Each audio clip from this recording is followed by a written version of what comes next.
الحمد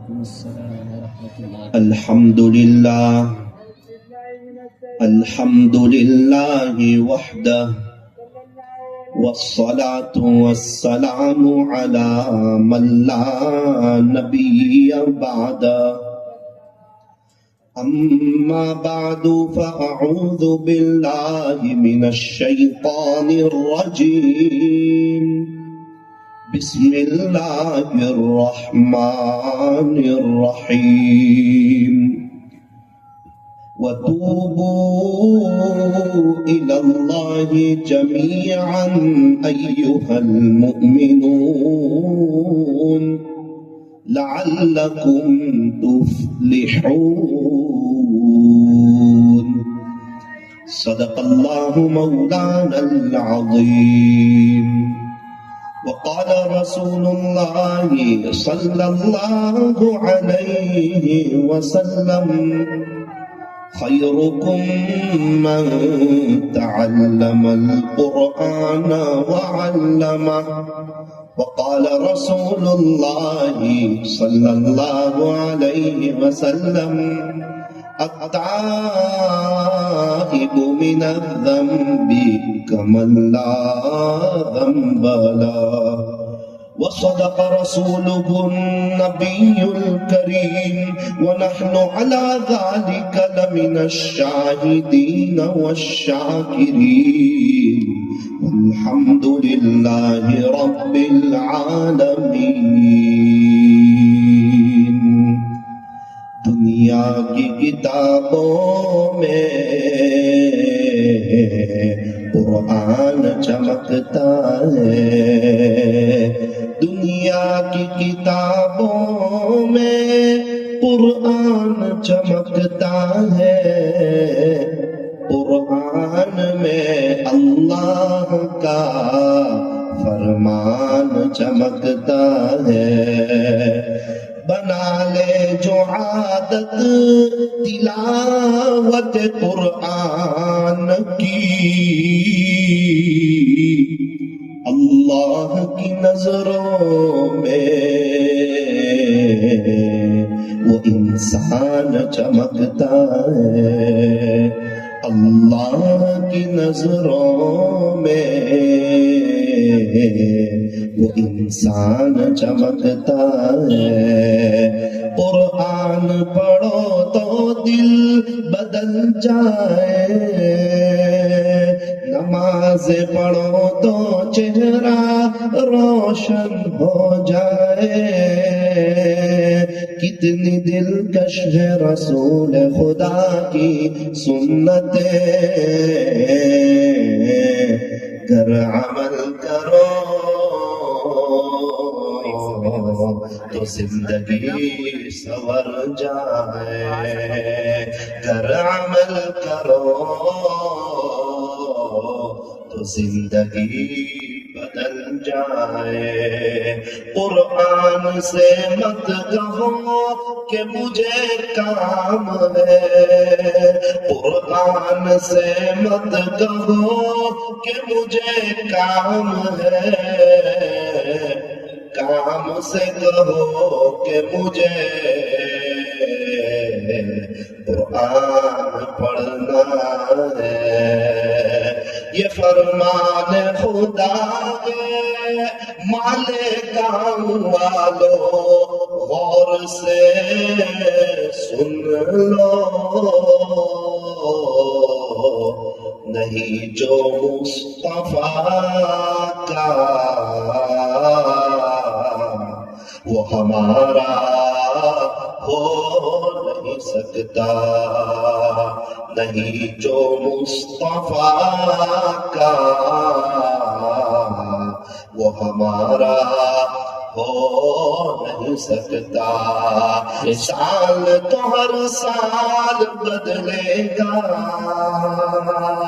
سال تو ہر سال بدلے گا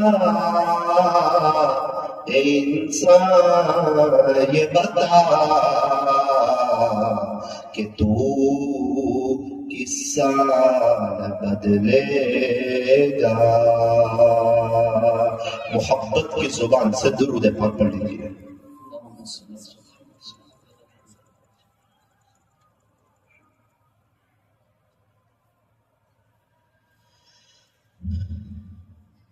قرآن کریم یہ اللہ کی کتاب ہے، یہ کتاب اللہ ہے، یہ کلام اللہ ہے، اور قرآن والے اللہ کے خاص لوگ ہیں۔ اللہ تعالیٰ جس کو اپنا قریبی کرنا چاہتے ہیں نا، اس کو قرآن کریم سے جوڑ دیتے ہیں۔ یوں فرمایا کہ قرآن کریم یہ ہمارا سچا دوست ہے، یہ ہمیں دنیا میں بھی کام آئے گا، قبر میں بھی کام آئے گا، حشر میں بھی کام آئے گا، پل صراط پر بھی کام آئے گا۔ یوں فرمایا قرآن کریم ہمارا ایسا سچا دوست ہے جو انشاءاللہ ہمیں جنت تک کے پہنچا کر کے رہے گا۔ امام احمد بن حنبل رحمت اللہ علیہ صاحب مذہب بزرگ ہے، خواب میں اللہ کی زیارت ہوئی، پوچھا اللہ آپ کے قریب ہونے کا سب سے بہترین ذریعہ کون سا؟ ڈائریکٹ اللہ کو پوچھ رہے ہیں۔ ہم سب اللہ کے قریب ہونا چاہتے ہیں، ہماری مائیں بہنیں آئی ہیں، دور دراز سے آئی ہے، اطراف اور جوانب سے آئی ہے، ان کی بھی ایک ہی چاہت ہے کہ ہم اللہ کے قریب ہو جائیں۔ اور امام احمد بن حنبل رحمت اللہ علیہ اللہ سے پوچھ رہے ہیں اللہ اگر آپ کے قریب ہونا ہو اس کا بہترین ذریعہ کون سا؟ فرمایا احمد قرآن۔ دوسرا سوال پوچھا سمجھ کر پڑھے تو یا بغیر سمجھے پڑھے تو بھی؟ فرمایا احمد بن حنبل سمجھ کر پڑھے تو بھی اور بغیر سمجھے پڑھے تو بھی میرے قریب ہونے کا سب سے بہترین ذریعہ قرآن ہے۔ دنیا میں جتنی بھی کتابیں آسمانی کتاب ہو یا زمینی کتاب ہو، اللہ کی طرف سے نازل ہوئی ہو یا انسانوں نے لکھی ہو، اس میں سب سے افضل ترین اگر کوئی کتاب ہے تو وہ میرے رب کا کلام ہے۔ دنیا کی کتابوں میں قرآن چمکتا ہے، قرآن میں اللہ کا فرمان چمکتا ہے۔ بنا لے جو عادت تلاوت قرآن کی، اللہ کی نظروں میں وہ انسان چمکتا ہے۔ بڑے خوش نصیب ہیں وہ حضرات جو روزانہ قرآن شریف کی تلاوت کرتے ہیں، مدرسے میں آ کر قرآن کریم کو پڑھتے ہیں، سیکھتے ہیں اور اس پر عمل کرتے ہیں اور رات دن قرآن کریم کو یاد کرتے ہیں۔ یہ 3 بچیاں جو حافظہ ہوئی ہے ان کو میں بڑی مبارکبادی دیتا ہوں۔ کیوں؟ وہ 1 سال میں حافظہ ہوئی، وہ 3 سال میں حافظہ ہوئی؟ ایسا نہیں ہوتا، تقریباً اپنی زندگی کے 10 سال کے قریب کا عرصہ لگتا ہے تب جا کے کوئی بچہ یا بچی حافظ یا حافظہ ہوتی ہے۔ پہلے قاعدہ پڑھا جاتا ہے، پھر اس کے بعد امہ پڑھا جاتا ہے، اس کے بعد ہفتی پڑھی جاتی ہے، اس کے بعد قرآن شریف کا ناظرہ ختم کیا جاتا ہے، اس کے بعد حفظ کیا جاتا ہے، صبح دوپہر شام رات دن قرآن قرآن قرآن قرآن، صبح قرآن دوپہر قرآن شام قرآن رات قرآن، تب جا کے ایک بچہ یا ایک بچی حافظ یا حافظہ بنتی ہے۔ اور بہت اونچا مقام ہوگا ان کا جن کے سینے میں اللہ کا قرآن ہے۔ ارے کیا مقام ہوگا جنت میں؟ حافظ قرآن سے، صاحب قرآن سے، حامل قرآن سے کہا جائے گا یقال لصاحب القرآن اقرأ، تو قرآن کریم پڑھتا جا، وارتقی، اور تو جنت کے درجوں پر چڑھتا جا، فإن منزلك عند آخر آیت تقرأها، شروع میں ہے ورتل، اور تو ٹھہر ٹھہر کر پڑھ کما کنت ترتل فی الدنیا، جس طرح کہ تو دنیا میں ٹھہر ٹھہر کر پڑھا کرتا تھا۔ فإن منزلك عند آخر آیت تقرأها، حافظ قرآن قرآن پڑھتا جائے گا، جنت کے درجوں پر چڑھتا جائے گا، چڑھتا جائے گا، چڑھتا جائے گا، یہاں تک کہ جو آخری آیت پر پہنچے گا نا وہاں پر اس کا مقام ہوگا۔ سورت میں ہمارے ایک رشتہ دار ہے، انہوں نے 3rd فلور سے 7th فلور پر تیسرے مالے سے 7ویں مالے پر اپنا مکان لیا تو کتنے لاکھوں روپیے زیادہ دینے پڑے. کیوں؟ 7ویں فلور پر ہوا اچھی آئے گی، روشنی اچھی آئے گی اور رات کے وقت شہر کا نظارہ اچھا دکھے گا. تو تیسرے فلور سے 7ویں فلور پر لاکھوں روپیے زیادہ دینے پڑے. اس وقت مجھے احساس ہوا کہ یہ تو جنت کے درجوں کی بات ہے. حافظ قرآن کو سب سے پہلے میرا رب جنت دے گا اور جنت میں ان کا اعزاز ہوگا، ان کا اکرام ہوگا، ان کا احترام ہوگا، ان کی قدر کی جائے گی اور اس سے کہا جائے گا کہ یہ تیرا مقام نہیں ہے، ابھی تو یہ جنت کے درجوں کی بات ہے. تو نے دنیا میں قرآن پڑھا تھا نا، تو نے محنت کی تھی نا، تو نے میرے قرآن کو سینے سے لگایا تھا نا، تو نے رات دن قرآن پڑھا تھا نا، تو نے قرآن سے عشق کیا تھا نا، تو نے میرے قرآن کو رٹا تھا نا، تو نے استادوں کو سنایا تھا نا. اب تو قرآن پڑھتا جا اور تو جنت کے درجوں پر چڑھتا جا. حافظ قرآن پہلے درجے پہ، دوسرے درجے پہ، تیسرے درجے پہ، چوتھے درجے پہ. دنیا والے تو دیکھتے رہ جائیں گے، حیران رہ جائیں گے، تعجب کرتے رہ جائیں گے. کاش میں بھی حافظ ہوتا اور میرے سینے میں بھی میرے رب کا قرآن ہوتا. تقریباً 6666 کے قریب وہ درجے چڑھے گا اور وہاں پر اس حافظ قرآن کا مقام ہوگا اور حافظ قرآن کے والدین کو میرا رب جنت دے گا اور جنت میں ان کا اکرام ہوگا اور جنتی جوڑا پہنایا جائے گا اور ایسا تاج ان کے سروں پر سجایا جائے گا جو چاند اور سورج سے بھی زیادہ اور روشن ہوگا. اور بستی والے، میرا غالب گمان ہے، بستی والے ان کے 2 صحابہ تعجب کریں گے کہ ارے یار ہم تو ساتھ میں رہتے تھے، گھومتے تھے، کام کرتے تھے، ساتھ میں نمازیں پڑھتے تھے، ایسا تو نے کیا کیا کہ آج خدا کے دربار میں تیرا اکرام ہو رہا ہے؟ مستورات آپس میں کہے گی کہ ایسا آپ نے کیا کیا کہ آج اللہ کے دربار میں آپ کا اکرام ہو رہا ہے. اس وقت ماں باپ کہیں گے جب آپ کے بچے صرف دنیا کی تعلیم پڑھا کرتے تھے نا، اس وقت ہم نے اپنے بچوں کو حافظ بنایا تھا، اپنی بچیوں کو حافظہ بنایا تھا. کوئی بھی اللہ والے آتے تھے تو ہم ان کے لیے دعائیں کراتے تھے، ہم نے رات دن ایک کر دیا تھا اور ہم بہت خوش ہوتے تھے ہمارا بچہ حافظ ہو رہا ہے، ہماری بچی حافظہ ہو رہی ہے. اللہ تعالیٰ ان کے والدین کو بھی مبارک کرے، ان بچیوں کو بھی اللہ تعالیٰ مبارکبادی دینے کی کوشش کر رہا ہوں. اور جن آپاؤں کے پاس، جن معلمات کے پاس، جن اساتذہ کے پاس ان بچیوں نے قرآن کریم کو یاد کیا، ان کی بھی بڑی قربانی ہے. میں دیکھتا ہوں جب بچہ ایک صفحہ سناتا ہے نا، ایک صفحہ، تو استاذ خوش ہوتا ہے. کبھی 1.5 صفحہ سنا دے، آدھا صفحہ زیادہ سنا دے، بچہ تو سنا کے چلا جاتا ہے اور اس کے ماں باپ کو بھی کچھ پتا نہیں چلتا. استاد کا دل اندر سے بڑا ہو جاتا ہے. 50 روپے نکالتا ہے، اس کو دیتا ہے اور کہتا ہے کہ بیٹا آج میرا دل بڑا ہو گیا، تو نے آدھا صفحہ زیادہ یاد کر لیا. اللہ اکبر! ایسا پاکیزہ رشتہ، ایسا مقدس رشتہ آپ کہاں سے لاؤ گے؟ آج جو بھی اوپر جا رہا ہے نا، اس کو نیچے کھینچنے کی کوشش کی جا رہی ہے. یہ استاد ہے، یہ اپنے پاس پڑھنے والے بچوں کو اپنے سے آگے جاتے بڑھتے دیکھنا چاہتے ہیں اور ترقی پر جاتے دیکھنا چاہتے ہیں.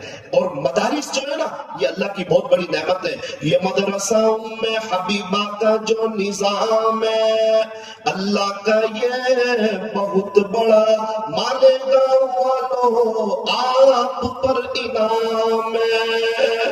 حضرت قاری صاحب لڑکوں کا مدرسہ بھی چلا رہے، مدرسہ اکرمہ اور مدرسہ ام حبیبہ، یہ لڑکیوں کا مدرسہ بھی چلا رہے. اللہ تعالیٰ قبول فرمائے. مدارس کیا چیز ہے؟ بعض فیکٹریاں ہوتی ہیں، بعض کارخانے ہوتے ہیں، کسی میں کپڑے بنتے ہیں، کسی میں فریم بنتی ہے، کسی میں موبائل بنتا ہے، کسی میں جوتے بنتے ہیں، کسی میں چشمے بنتے ہیں. یہ مدارس وہ جگہ ہے یہاں انسان بنتے ہیں، یہاں حفاظ بنتے ہیں، علماء تیار ہوتے ہیں، مشائخ تیار ہوتے ہیں، صاحب نسبت اکابرین تیار ہوتے ہیں، مفسرین، محدثین، مقررین، واعظین، اہل اللہ، اذان دینے والے، نمازیں پڑھانے والے، دین کو سکھانے والے اور ہمیں دین پر چلنے کا طریقہ بتانے والے. یہ حضرات کہاں سے تیار ہوتے ہیں؟ یہ انہی مدارسوں سے تیار ہوتے ہیں. یہ مدارس اسلامی قلعے ہیں. اور ایک بات اچھی طریقے پر یاد رکھنا، مسجد میں آنے والا اللہ کا مہمان ہوتا ہے، کیونکہ مسجد اللہ کا گھر ہے اور اللہ کے گھر میں آنے والا اللہ کا مہمان. یوں فرمایا کہ یہ مدرسے، یہ رسول اللہ صلی اللہ علیہ وسلم کے گھر ہے، ان میں پڑھ پڑھنے والے پیارے نبی کے مہمان ہوتے ہیں. ان بچوں کا ان بچیوں کا بہت اونچا مقام ہے. ایک ملک کا بادشاہ جب دوسرے ملک میں جاتا ہے تو دوسرے ملک والے اس کے لیے ریڈ قالین بچھاتے ہیں. بادشاہ سلامت آئے ان کا اکرام کرتے ہیں, ان کا احترام کرتے ہیں. اور یہ مدرسے میں پڑھنے والے بچے اور بچیاں, ان کا اتنا اونچا مقام ہے, یہ جب چلتے ہیں تو فرشتے ان کے نیچے اپنے پروں کو بچھاتے ہیں. یہ بچے جب اسکول جاتے ہیں نا, ٹیوشن جاتے ہیں نا, تو دفتر پیچھے بھراتے ہیں. دفتر کہاں بھراتے ہیں؟ پیچھے بھراتے ہیں. ان کو پتا ہے کہ یہ پڑھائی بھی ہے تو بہت اہم, لیکن آنکھ بند ہوتے ہی ختم. ڈاکٹر کی ڈگری ختم, انجینئر کی انجینئرنگ ختم, وکیل کی وکالت ختم, پروفیسر کی پروفیسری ختم, آنکھ بند ہوتے ہی ختم.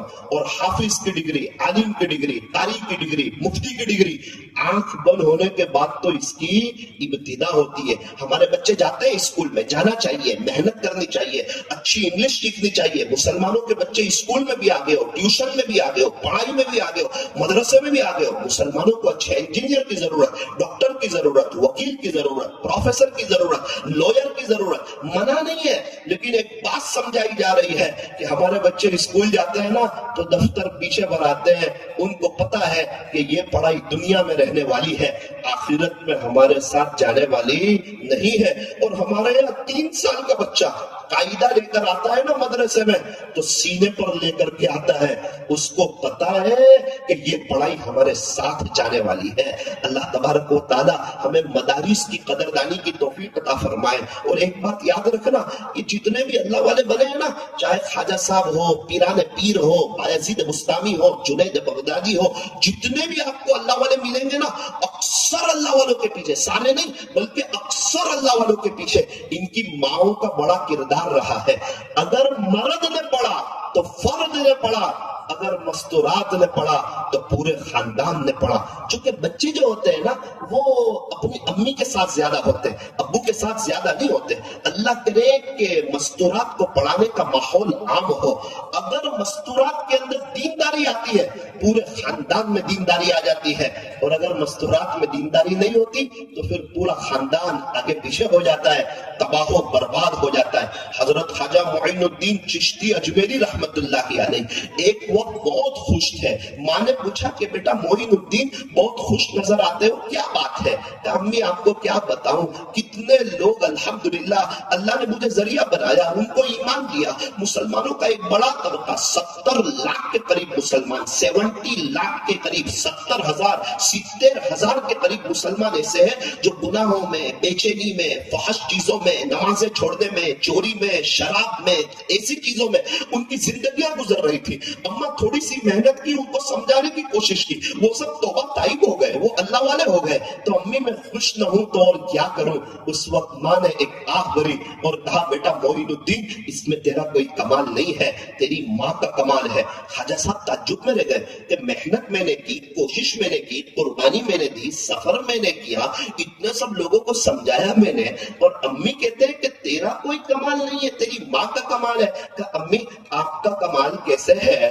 اس کی ماں نے, ان کی امی نے کہا بیٹا معین الدین جب تو چھوٹا تھا نا, جب تو تجھے کچھ پتا بھی نہیں تھا, تو اپنی گندگیوں کو صاف بھی نہیں کر سکتا تھا, اس وقت تیری ماں تجھے دودھ پلانے سے پہلے وضو کرتی تھی اور بسم اللہ پڑھ کے تجھے دودھ پلاتی تھی.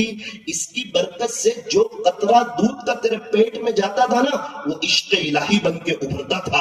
اس کا یہ نتیجہ ہے کہ آج تو تیرے ہاتھ پر اتنے لوگوں نے ایمان قبول کیا اور اتنے سارے حضرات نے تیرے ہاتھ میں بیعت توبہ کی. حضرت خواجہ صاحب کی آنکھوں میں آنسو آ گئے. اللہ اکبر کبیرہ. تو خواجہ صاحب بنے نا تو پیچھے کردار کس کا ہے؟ ان کی امی کا ہے. حضرت بابا فرید الدین گنج شکر رحمت اللہ علیہ ایک مرتبہ بہت خوشحال دوپہر کا وقت ہے, کھانے کا وقت ہے, اپنی امی کے ساتھ بیٹھے ہوئے ہیں.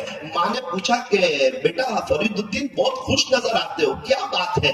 ساری داستان سنائی کہ امی کچھ سمجھ میں نہیں آتا, جہاں سے گزرتا ہوں نا وہ لوگ کلمہ پڑھ لیتے ہیں اور جو مجھے دیکھتے ہیں ان کو حق سمجھ میں آ جاتا ہے. لوگ کہتے ہیں کہ یہ چہرہ جھوٹے کا چہرہ نہیں نہیں ہو سکتا.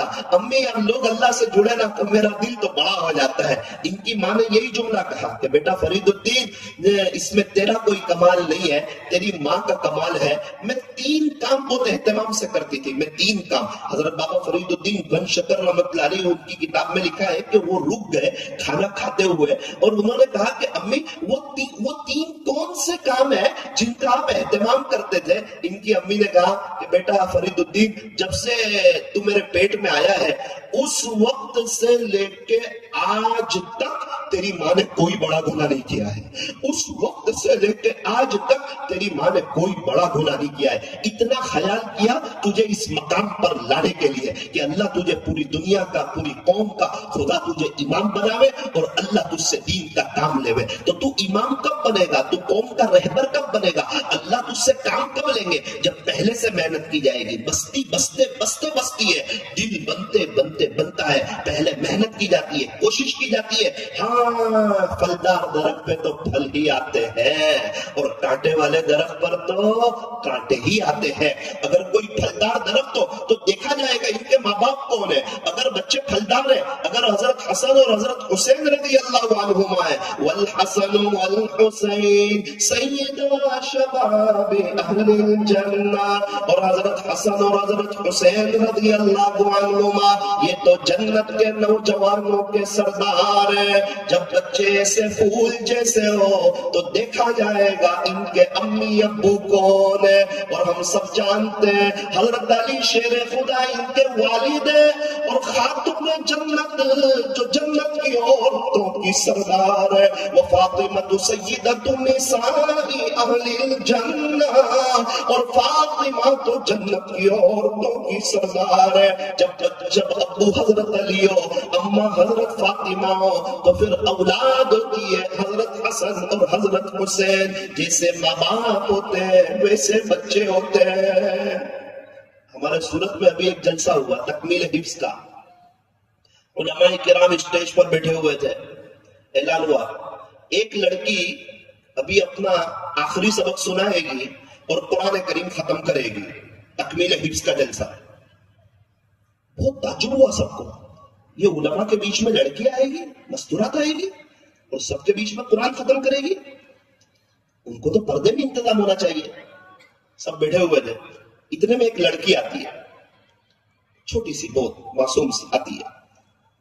سارے علماء یہ سمجھے کہ وہ اس کے کوئی ابو ہوں گے, اس کے پاس کچھ کام سے آ رہی ہے. چھوٹی بچی ابو کے پاس آ جاتی ہے. اللہ کی شان, وہ آئی اور کرسی پہ بیٹھی نا تو اس کے پیر نیچے نہیں پہنچ رہے تھے.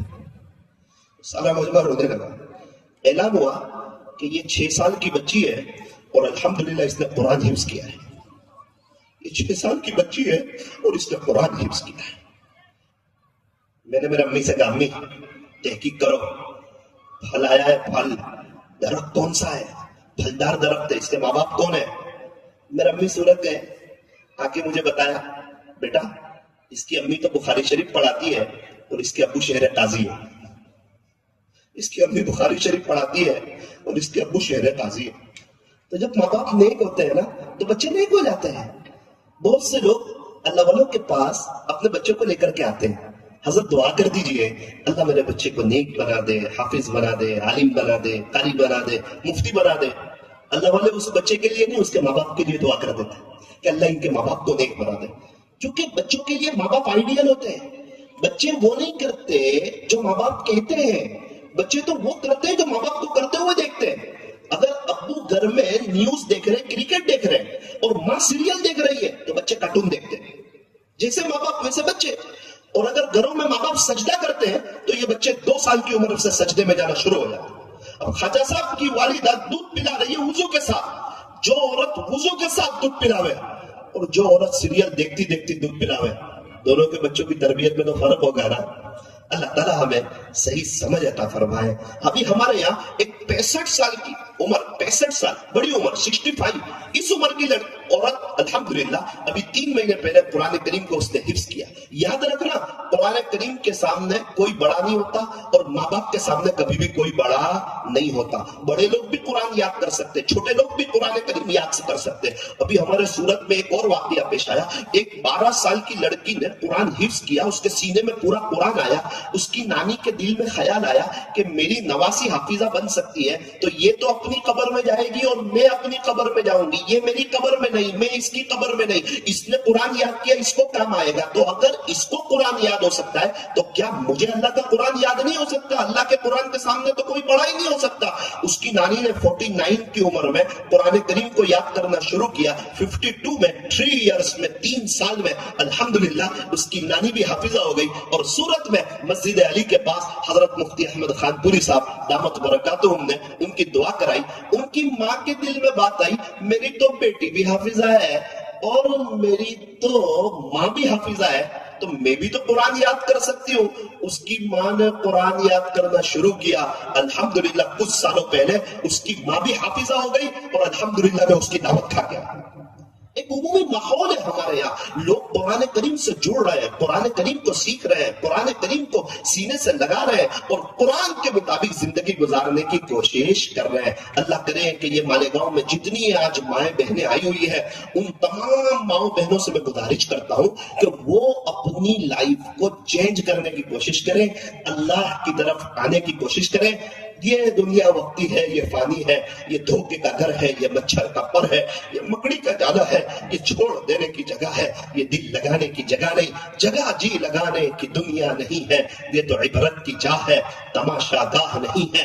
بہت سی عورتیں جو آپ سے ملتی تھی, آپ سے باتیں کرتی تھی, آپ کا ان کے ساتھ اٹھنا بیٹھنا تھا, آپ کے ان کے ساتھ روابط تھے, ورک شاپ پر آپ کے ساتھ ان کے تعلقات تھے, شادی بیاہ میں وہ آپ کو ملا کرتی تھی اور ایسے جلسوں میں آپ کے ساتھ شریک ہویا کرتی تھی. پھر ایک وقت آیا, ان کے انتقال کی خبر آئی, آپ ان کے گھر گئے, ان کو غسل دیا گیا, کفن پہنایا گیا. ان کے کفن میں جیب نہیں تھا, ان کی قبر میں الماری نہیں تھی, ان کا جنازہ اٹھ گیا. رونے والے روئے, تڑپنے والے تڑپے. 3 4 5 دن کے بعد لوگ ان کو بلانے لگے. 2 3 مہینے کے بعد ان کے گھروں میں اچھے کھانے بننے لگے, ان کی دکانیں کھلنے لگی. آج ان کو یاد کرنے والا کوئی نہیں, آج ان کو ایصال ثواب کرنے والا کوئی نہیں, آج ان پر رونے والا کوئی نہیں. ارے کتنے یہاں بیٹھے ہوئے ہیں, کتنی مائیں بہنیں یہاں موجود ہے. کیا کسی کو پتا ہے کہ ہم نے اپنے دادی کے لیے 5 روپے ایصال ثواب کیا ہو, اپنی پردادی کے لیے 1 روپیہ ایصال ثواب کیا ہو؟ کیا ہم میں سے کسی کو پتا ہے؟ نہ میرے عزیزو. کیا خیال ہے جب ہم لوگ اپنے بڑوں کو ایصال ثواب نہیں کرتے تو کیا ہمارے بچے پوتے کیا ہم کو ایصال ثواب کریں گے؟ یہ مطلب ہی دنیا ہے, مطلب کی ہے دنیا ساری, مطلب کے سب سنساری. یہ دنیا تو 4 دن کی چاندنی, پھر اندھیری رات ہے. یہ مطلب ہی دنیا ہے. ایک ماں 5 6 بچے کو بڑا کرتی ہے, 5 6 بچے مل کے ایک ماں کو نہیں دیکھ سکتے. اس لیے چھوٹے چھوٹے معصوم بچے بھی بیٹھے ہوئے ہیں, بچیاں بھی وہاں موجود ہوگی. میں اپنی بات کو ختم کرنے جا رہا ہوں. ان سے ایک درخواست کرتا ہوں, اگر آپ کی اماں موجود ہو, اگر آپ کے ابو موجود ہو, ان کی خدمت کرنا, ان کا اکرام کرنا. نیک بچوں کی صفت یہ لکھی ہے کہ وہ اپنے ماں باپ کے لیے دعا کرتے ہیں. جو بچے اپنے ماں باپ کے لیے دعا نہیں کرتے نا, ان کے نیک ہونے میں شک ہے. نیک بچوں کی یہ صفات ہے, وہ اپنے ماں باپ کے لیے دعا کرتے ہیں. بچوں, اللہ تعالیٰ آپ کو مال بھی دے گا, اللہ تعالیٰ آپ کو عزت بھی دے گا, وقت آنے پر اللہ آپ کو جنت بھی دے گا, آپ کی دنیا بھی بنے گی, آپ کی آخرت بھی بنے گی. اگر آپ اپنے امی ابو کا دل جیتو گے, اگر ان کا اکرام کرو گے, اگر ان کا احترام کرو گے, عزت بھی ملے گی, دولت بھی ملے گی, عزت بھی ملے گی, دولت بھی ملے گی. کرو خدمت ماں باپ کی, انشاءاللہ جنت بھی ملے گی. ماں باپ اس جہاں میں سب سے بڑی ہے نعمت, سچ پوچھئے تو یہ دونوں خدا کی رحمت. ماں باپ کا دل جیت لو, کامیاب ہو جاؤ گے, ورنہ ساری دنیا جیت کر بھی ہار جاؤ گے، ہار جاؤ گے۔ یہ دیکھنا ہو اللہ خوش ہے یا ناراض ہے کیسے پتا چلے؟ شوگر چیک کرنے کا مشین ہے، پریشر ناپنے کا نہ مشین ہے، بخار کو چیک کرنے کا مشین ہے۔ اللہ خوش ہے یا ناراض ہے اس کو چیک کرنے کا کوئی مشین ہے یا نہیں؟ فرمایا تیرے ماں باپ کو دیکھ لے، اگر وہ خوش ہے تو اللہ بھی تجھ سے خوش ہے، اور اگر وہ ناراض ہے تو میرا رب بھی تجھ سے ناراض ہے۔ جن کے ماں باپ دنیا سے چلے گئے ہو ان سے گزارش ہے ان کو ایصال ثواب کرتے رہیں، ہر نماز کے بعد 3 مرتبہ قل هو اللہ احد کی عادت بنائیں اور ان کو ایصال ثواب کریں، اور جن کے ماں باپ موجود ہیں وہ ان کی خدمت کریں، ان کا اکرام کریں، ان کا احترام کریں، اور ان کے سامنے ادب سے پیش آنے کی کوشش کریں۔ اللہ دنیا بھی سنوارے گا، اللہ آخرت بھی سنوارے گا۔ ایک چھوٹی سی بات کہہ کر کے میں اپنی بات کو ختم کرتا ہوں۔ اللہ کرے یہ بات مجھے اور آپ کو سمجھ میں آ جائے تو میں اور آپ بھی اللہ والے بن سکتے ہیں اور ہماری زندگی بھی چینج ہو سکتی ہے۔ اللہ کرے کہ یہ مختصر جو آخری بات ہے وہ سمجھ میں آ جائے، ذرا دھیان سے سنیں، عمل کی نیت سے سنیں، دل کے کانوں سے سنیں۔ زندگی جو بنتی ہے نا وہ عمل سے بنتی ہے۔ اچھی باتیں تو دیواروں پر بھی بہت لکھی ہوتی ہے، ورک شاپ پر بھی بہت آتی ہے، یوٹیوب پر بھی بہت آتی ہے، لیکن اس سے زندگی بنتی نہیں۔ زندگی تو عمل سے بنتی ہے۔ اللہ چاہتے ہیں کہ ہم عمل کریں۔ من عمل صالحا فلنفسہ، جو اچھا عمل کرے گا اپنی ذات کے لیے کرے گا، اللہ پر کوئی احسان نہیں کرے گا۔ ومن اساء فعلیہا، اور اگر کوئی برا عمل کرے گا تو اس کا وبال اسی پر ہوگا، اللہ کا کوئی نقصان نہیں کرے گا۔ ثم الی ربکم ترجعون۔ اللہ ہمیں سمجھانا چاہتے ہیں آج موقع ہے، سانس چل رہی ہے، توبہ کا دروازہ کھلا ہوا ہے، اچھے عمل کر لو، مجھے راضی کر لو، مجھ سے صلح کر لو، میرے ہو جاؤ۔ یاد رکھنا ایک وقت آئے گا تمہارا انتقال ہو جائے گا، پھر تم کو اللہ کی طرف لوٹا دیا جائے گا۔ اللہ چاہتے ہیں کہ ہم نیک ہو جائیں، ہم اللہ کی طرف آ جائیں۔ ایک بات جو آپ کو سنانا چاہتا تھا، ہماری دینی مائیں بہنیں ذرا دھیان سے سنیں، وہ بات کیا ہے؟ سالانہ جلسے چل رہے تھے رجب اور شعبان کے، اور میں کاٹھیا واڑ کے سفر پر تھا۔ اتفاق سے ایک میسج آیا کہ مولانا ارجنٹ کال، ایک اہم مسئلے پر بات کرنی ہے۔ میں نے اٹھا کر کے فون کر دیا، میں سویا ہوا تھا، میں نے فون کیا، مجھے تو نہیں پتا تھا نا کہ یہ میری زندگی کا سب سے زیادہ ایموشنل کال ہو جائے گا، یہ مجھے نہیں پتا تھا۔ میں نے فون کیا، السلام علیکم، تو سامنے سے ایک مستورات تھی، اس نے کہا وعلیکم السلام۔ میں نے کہا جی کیا ہوا، پوچھئے، مسئلے مسائل لوگ پوچھتے رہتے ہیں۔ تو میں نے کہا جی کیا ہوا، فرمائیے، کہاں کے رہنے والے ہو، کیا کرتے ہو، کس وجہ سے آپ نے مجھے یاد کیا؟ اس نے کہا کہ مولانا میں بنگال کی رہنے والی ہوں، ویسٹ بنگال کی، اور الحمدللہ میں 12ویں کلاس کی اسٹوڈنٹ ہوں اور 18 سال میری عمر ہے، اور اس لیے آپ کو یاد کیا کہ میں چاہتی ہوں کہ میں نماز پڑھتی ہوں نا تو میرا قرآن صحیح ہو جاوے۔ تو مجھے پتا چلا کہ آپ کی امی جو ہے نا وہ آن لائن قاری کلاس پڑھاتے ہیں، تو میں ان سے 1.5 سال سے کوشش کر رہی ہوں مولانا، میرا داخلہ نہیں ہو رہا ہے۔ بڑی مہربانی ہوگی، ہمارے یہاں نہ تو نماز کا ماحول ہے زیادہ، نہ قرآن سیکھنے سکھانے کا ماحول ہے، اللہ آپ کو جزائے خیر دے گا اگر آپ میرا داخلہ کرا دیں۔ اور اتفاق سے یوٹیوب سے میں 1.25 سال سے آپ کو سن رہی تھی، اور مجھے نہیں پتا تھا کہ آپ ان کے بیٹے ہیں۔ کسی نے بتایا کہ آپ جس کے بیان سنتی ہو نا وہ اسی کی امی ہے، تو میں نے بڑی مشکل سے آپ کا نمبر لیا، اور یہ کہنے کے لیے کہ امی سے درخواست کر دیجئے اور میرا یہ نمبر اپنی امی کو دے دیجئے اور پلیز میرا داخلہ کرا دیجئے، انشاءاللہ آپ کا احسان ہوگا۔ میں نے کہا کہ انشاءاللہ آپ کا داخلہ میں امی سے کروا دیتا ہوں، لیکن میرے امی تو ان کو پڑھاتے ہیں جو پڑھ کے آگے 400-500 کو پڑھا سکے، جو انجن ہے نا امی ان کو پڑھاتے ہیں، جو بڑی بڑی آپا ہے نا امی ان کو پڑھاتے ہیں، وہ خود بہت بزی ہے، ان کے پاس وقت نہیں ہے۔ اگر آپ کے اندر ایسی کوئی بات ہو تو بتاؤ، امی سے درخواست کروں گا۔ کہنے لگی مولانا میرے اندر تو ایسی کوئی بات نہیں ہے، آپ میرے لیے دعا کرنا کہ اللہ میرے لیے قرآن سیکھنے کا انتظام کر دے۔ ایک دم میرے دل پہ چوٹ لگی. ایک تو ویسٹ بنگال جو میں نے دیکھا ہے وہاں اتنا اچھا ماحول نہیں ہے, اور ایک 12ویں کلاس پڑھنے والی لڑکی جس کو قرآن شریف کو سیکھنے کا شوق ہے اور وہ نماز میں صحیح قرآن پڑھنا چاہتی ہے, اور میں اس کی کوئی صحیح رہبری بھی نہیں کر رہا. تو میں نے فون رکھتے رکھتے یہ 1 منٹ بعد پھر میں نے اس کو کہا کہ دیکھ بہن, میں امی سے درخواست کروں گا, اخلاص میں کوئی کمی نہیں آئے گی آپ کی, اگر آپ کے اندر کوئی بات ہو تو بتاؤ, تو میں امی سے بات رکھوں گا, تو انشاءاللہ میری امی آپ کو پڑھا دیں گے. اس لیے آپ کو شوق کہاں سے پیدا ہوا قرآن سیکھنے کا؟ تو اس نے کہا کہ مولانا پھر سن لو. میں نے کہا سنا؟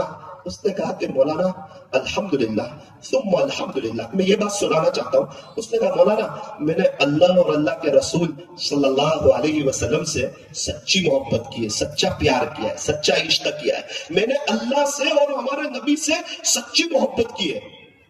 یہ جملہ سن کر میں سویا تھا نا تو اٹھ کے بیٹھ گیا.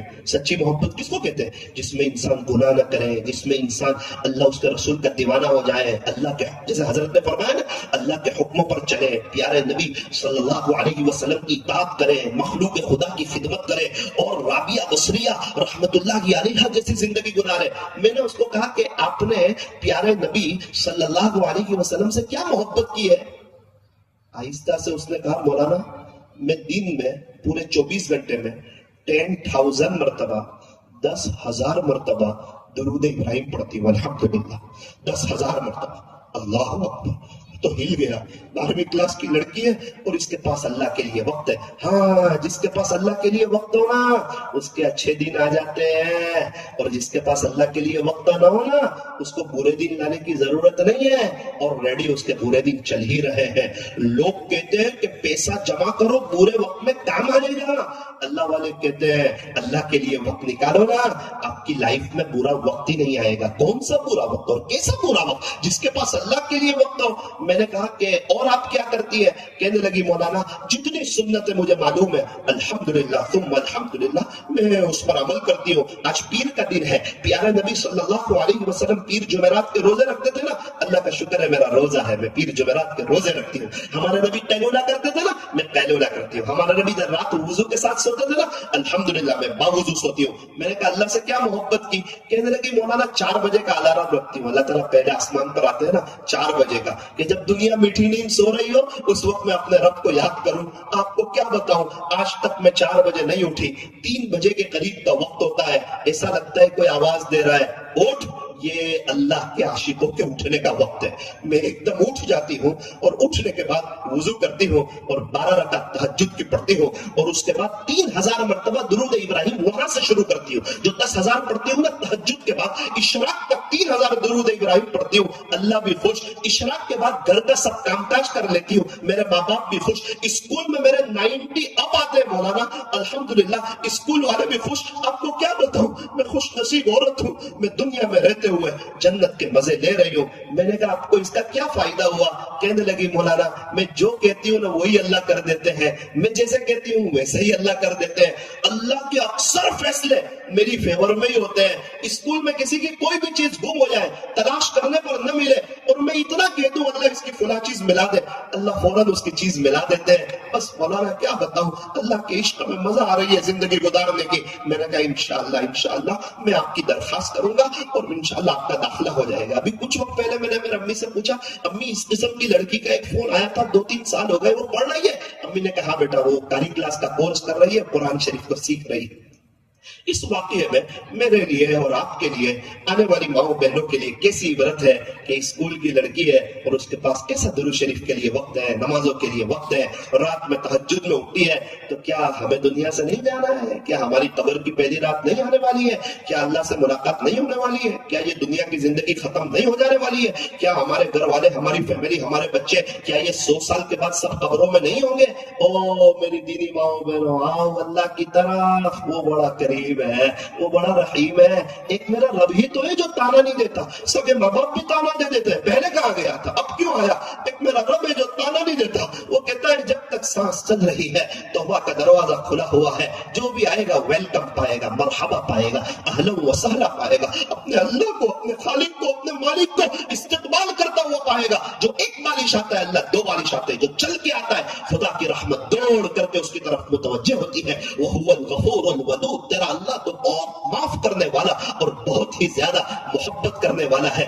ایسے کریم رب کو چھوڑ کے، ایسے رحیم رب کو چھوڑ کے ہم لوگ کہاں جا رہے ہیں؟ دنیا میں کوئی کسی کا اتنی شدت سے انتظار نہیں کرتا جتنا اللہ اپنے بندوں اور اپنی بندیوں کی توبہ کا انتظار کرتا ہے۔ بے شک ہم گنہگار ہیں، لیکن پینسل کا لکھا ربڑ سے مٹ جاتا ہے، قلم کا لکھا وائٹنر سے مٹ جاتا ہے، کپڑے میلے ہو تو سرف سے صاف ہو جاتے ہیں، موبائل میں میسج جمع ہو جائے آل کا بٹن دبا کر ڈیلیٹ بٹن دبانے سے سارے میسج ختم ہو جاتے ہیں۔ اے انسان تو سچے دل سے معافی مانگ لے، اللہ تیرے بھی سارے گناہوں کو معاف کر دے گا۔ قال رسول اللہ صلی اللہ علیہ وسلم، پیارے نبی حضرت محمد رسول اللہ صلی اللہ علیہ وسلم نے ارشاد فرمایا، التائب من الذنب کمن لا ذنب لہ، گناہوں سے توبہ کرنے والا ایسا ہے گویا کہ اس نے کوئی گناہ کیا ہی نہیں۔ ایک کپڑا میلا ہو گیا تھا، لانڈری میں دھلنے کے لیے دیا، دھل کر کے آیا، ایسا لگا کہ یہ کپڑا تو کبھی میلا ہوا تھا ہی نہیں۔ آقا فرماتے ہیں گناہوں سے توبہ کرنے والا ایسا ہے گویا کہ اس نے کبھی کوئی گناہ کیا ہی نہیں۔ اللہ کرے کہ اللہ آج کی مجلس کو سب سے پہلے میرے لیے، میں بولتا ہوں نا تو میرے کان پہلے سنتے ہیں، آپ تمام حضرات کے لیے، آنے والی ایک ایک ماؤں بہنوں کے لیے مجلس توبہ بنائے، اور ہم بھی اپنی زندگیوں کو چینج کر کے نمازوں کا اہتمام، درود شریف کا اہتمام، ہماری مائیں بہنیں پردے کا اہتمام، اللہ کو راضی کر کے زندگی گزارنے کے نئے عزائم کریں۔ سال تو ہر سال بدلے گا، اے انسان یہ تو بتا تو کس سال بدلے گا؟ جزاک اللہ خیرا کثیرا۔